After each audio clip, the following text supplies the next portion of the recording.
Et une histoire improbable, écoutez bien. Un Toulousain a appris que les voleurs de sa carte bancaire avaient acheté un ticket gagnant à 500 000 €. Oui, ce Toulousain, âgé d'une quarantaine d'années, s'était fait voler ses affaires dans la boîte à gants de sa voiture au début du mois. Très vite, il avait fait opposition sur sa carte auprès de sa banque, avant d'apprendre que les voleurs avaient eu le temps de dépenser dans un bar tabac grâce au sans contact.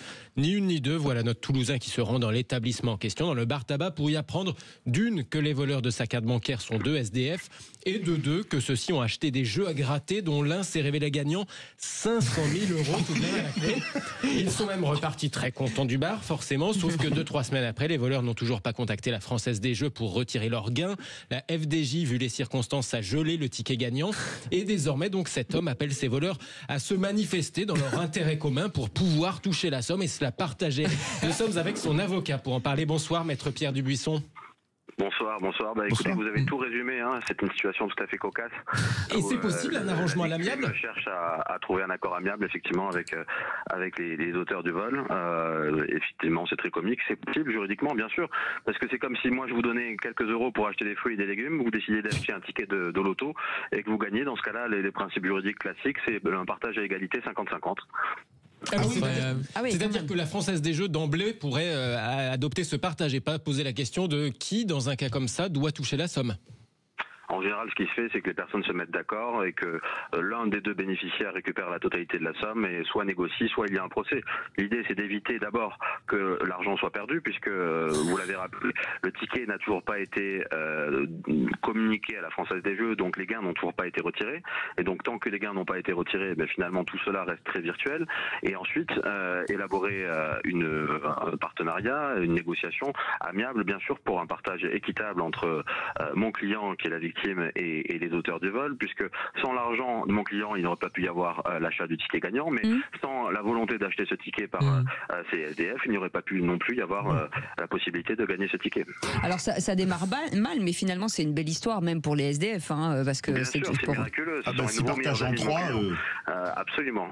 C'est un partage en 2 ou un partage en 3 à ce moment-là ?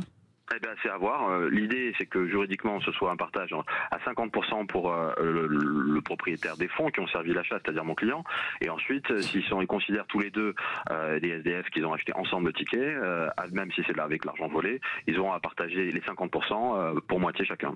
Parce que moi, j'ai laissé ma carte bleue sur le bureau. Si ça intéresse quelqu'un, j'ai le ticket. Pour l'instant, rien n'est fait. Donc, on croise les doigts pour que ça marche, que cet appel lancé au niveau national trouve un écho favorable et qu'ils puissent se manifester, parce qu'encore une fois, s'ils ne le font pas, l'argent sera perdu et ce serait vraiment dommage à la fois pour mon client et aussi pour ces SDF vis-à-vis de qui cet argent considérable pourrait changer la vie. Maître, c'est-à-dire que le gagnant, il faut absolument avoir le ticket. J'imagine que c'est pour ça que c'est...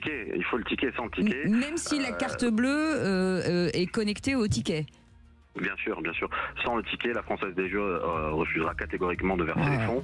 Et même s'ils disent que c'est gelé, moi je suis très méfiant. Je pense que chaque jour compte, que le temps joue contre nous. Et donc c'est un appel que nous lançons au niveau national pour que ces personnes appellent mon cabinet, sans crainte que nous les poursuivions, même si le parquet pourrait décider de continuer les poursuites. En tout cas, nous ferons le nécessaire pour appeler à la clémence du tribunal, puisqu'effectivement, il n'y a pas de victime, il n'y a pas de préjudice.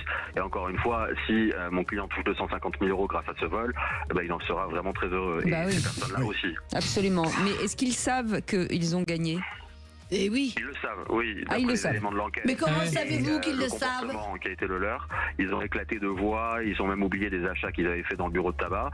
Et la question qui se pose est de savoir pourquoi aujourd'hui ils n'ont pas retiré les gains, soit parce que ils n'ont pas les moyens financiers, c'est-à-dire de compte bancaire pour recevoir l'argent, soit parce qu'ils se sont disputés entre eux, soit parce qu'ils ont peur de se faire interpeller par les services de l'ordre.